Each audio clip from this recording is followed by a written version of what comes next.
അനുദിന ബൈബിൾ വായന നമുക്ക് ശ്രദ്ധാപൂർവം ശ്രവിക്കാം.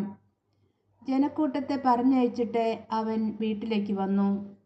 ശിഷ്യന്മാർ അവൻ്റെ അടുത്ത് വന്ന് അപേക്ഷിച്ചു, വയലിലെ കളകളെ സംബന്ധിക്കുന്ന ഉപമ ഞങ്ങൾക്ക് വിശദീകരിച്ചു തന്നാലും. അവൻ ഉത്തരം പറഞ്ഞു, നല്ല വിത്ത് വിതയ്ക്കുന്നവൻ മനുഷ്യപുത്രനാണ്, വയൽ ലോകവും. നല്ല വിത്ത് രാജ്യത്തിൻ്റെ പുത്രന്മാരും കളകൾ ദുഷ്ടൻ്റെ പുത്രന്മാരുമാണ്. അവ വിതച്ച ശത്രു പിശാചാണ്. കൊയ്ത്ത് യുഗാന്ത്യമാണ്. കൊയ്ത്തുകാർ ദൈവദൂതന്മാരും.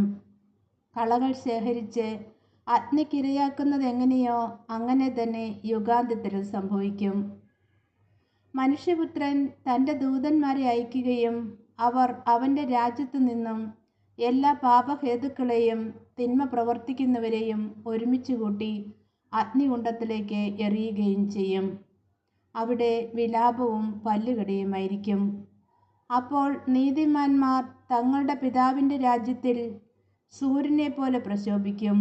ചെവിയുള്ളവൻ കേൾക്കട്ടെ. സ്വർഗരാജ്യം വയലിൽ ഒളിച്ചു വച്ചിരിക്കുന്ന നിധിക്ക് തുല്യം. അത് കണ്ടെത്തുന്നവൻ അത് മറച്ചു വയ്ക്കുകയും സന്തോഷത്തോടെ പോയി തനിക്കുള്ളതെല്ലാം വിറ്റ് ആ വയൽ വാങ്ങുകയും ചെയ്യുന്നു.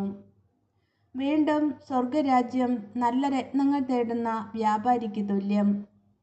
അവൻ വിലയേറിയ ഒരു രത്നം കണ്ടെത്തുമ്പോൾ പോയി തനിക്കുള്ളതെല്ലാം വിറ്റ് അത് വാങ്ങുന്നു.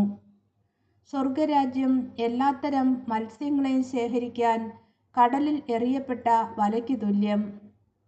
വല നിറഞ്ഞപ്പോൾ അവർ അത് കരയ്ക്ക് വലിച്ചു കയറ്റി. അവർ അവിടെ ഇരുന്ന് നല്ല മത്സ്യങ്ങൾ പാത്രത്തിൽ ശേഖരിക്കുകയും ചീത്ത മത്സ്യങ്ങൾ പുറത്തേക്ക് എറിയുകയും ചെയ്തു. യുഗാന്ത്യത്തിലും ഇതുപോലെ സംഭവിക്കും. ദൈവദൂതന്മാർ ദുഷ്ടന്മാരെ നീതിമാന്മാരിൽ നിന്ന് വേർതിരിക്കുകയും അഗ്നികുണ്ഡത്തിലേക്ക് എറിയുകയും ചെയ്യും. അവിടെ വിലാപവും പല്ലുകടിയുമായിരിക്കും. നിങ്ങൾ ഇതെല്ലാം ഗ്രഹിച്ചുവോ? അവൻ ചോദിച്ചു. ഉവ്വ്, അവർ ഉത്തരം പറഞ്ഞു. അവൻ തുടർന്നു, സ്വർഗരാജ്യത്തിൻ്റെ ശിഷ്യനായിത്തീർന്ന ഓരോ നിയമജ്ഞനും തൻ്റെ നിക്ഷേപത്തിൽ നിന്നും പുതിയതും പഴയതും പുറത്തെടുക്കുന്ന വീട്ടുടമസ്ഥന് തുല്യം.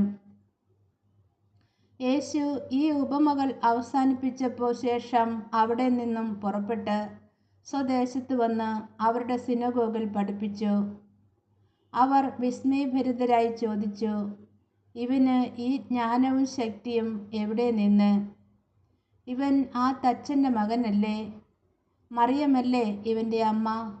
യാക്കോബ്, ജോസഫ്, ശിമയോൻ, യൂദാസ് എന്നിവരല്ലേ ഇവൻ്റെ സഹോദരന്മാർ? ഇവൻ്റെ സഹോദരിമാരെല്ലാം നമ്മുടെ കൂട്ടത്തിലുണ്ടല്ലോ. പിന്നെ ഇവന് ഇതെല്ലാം എവിടെ നിന്ന്? അവർക്ക് അവനിൽ ഇടർച്ചയുണ്ടായി.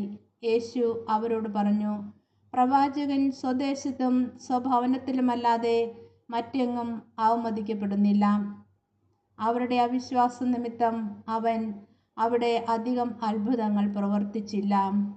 ഈശോ മിശിഹായ്ക്ക് സ്തുതിയായിരിക്കട്ടെ.